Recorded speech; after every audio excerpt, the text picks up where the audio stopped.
សូមកំឡូឡាសូមជម្រាបសួរអ្នកគ្រូចូលរៀន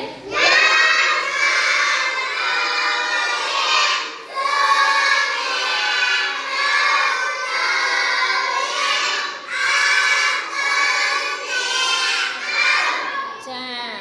ជម្រាបសួរអ្នកគ្រូចូលរៀនហើយនៅហើយពេលដែលកូនស្រែកខ្លាំងពេកព្រោះអត់ព្រោះទេអញ្ចឹងអ្នកគ្រូសូមម្ដងទៀតសូមជម្រាប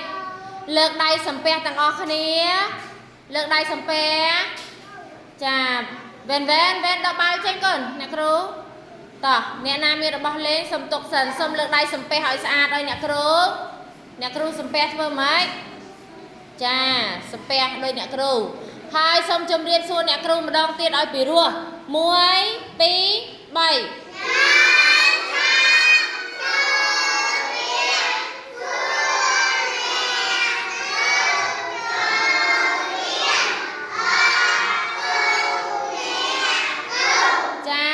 កូនថ្ងៃនេះដឹងអ្នកគ្រូឲ្យធ្វើអីអត់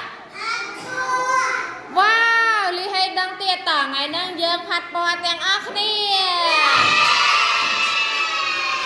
ហើយកូនចង់ផាត់ពណ៌អី